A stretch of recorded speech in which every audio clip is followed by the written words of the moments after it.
Quand on vient à Opéra Kids, on est là pour chanter, mais on apprend plein d'autres choses aussi. On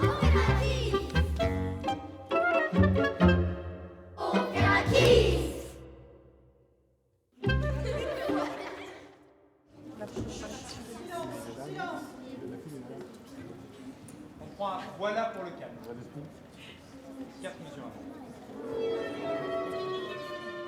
Pour apprendre une œuvre dont on fait la création, et ça demande un travail particulier parce qu'effectivement, on ne peut pas se référer à qu'est-ce qu'aurait fait un tel avec une œuvre du répertoire.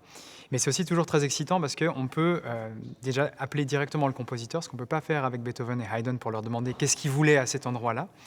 Et donc, il y a toujours une place à la découverte et à la recherche de pourquoi c'est construit comme ça et de pouvoir confronter l'image qu'on s'en fait dans la tête avec l'image qu'en a le compositeur. Et pour se créer justement cette image mentale de la pièce, c'est tout un temps de travail à la table, donc simplement avec la partition, en entendant différentes voix les unes après les autres dans la tête, en analysant l'œuvre, comment elle est construite, quelles sont les carrures, pourquoi cette voix est à cet endroit-là, pourquoi cette voix fait quelque chose de différent. Et aussi un temps de travail au piano pour mieux se rendre compte et aider justement à construire cette image mentale.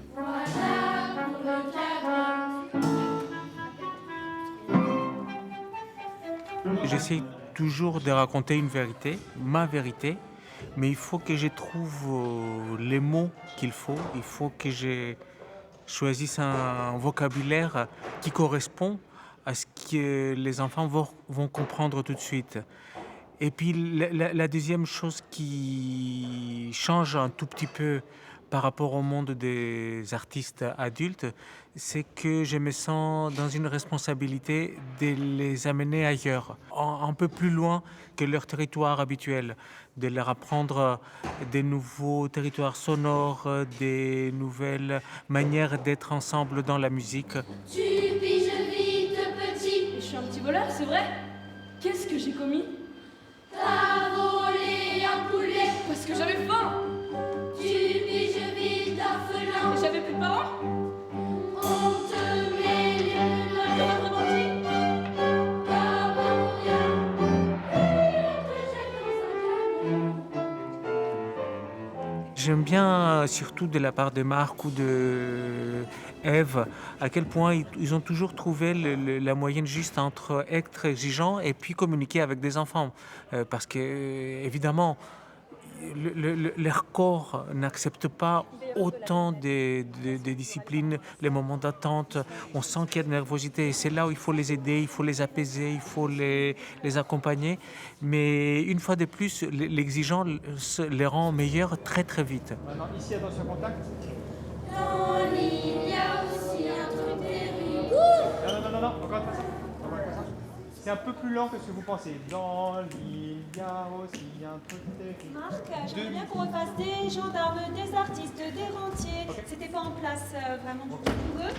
Vous leur dites, mais vous leur parlez comme ça.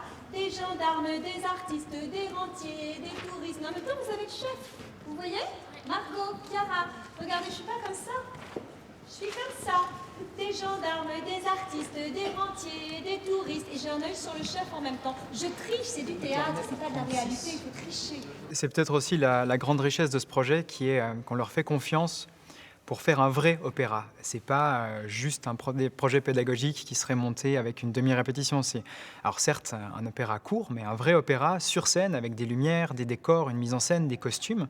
Et on les traite comme si c'était des professionnels avec le même degré d'exigence pour faire un beau spectacle qui les réjouira eux parce qu'ils ont fait un beau travail et qui satisfait aussi le public qui vient voir un spectacle.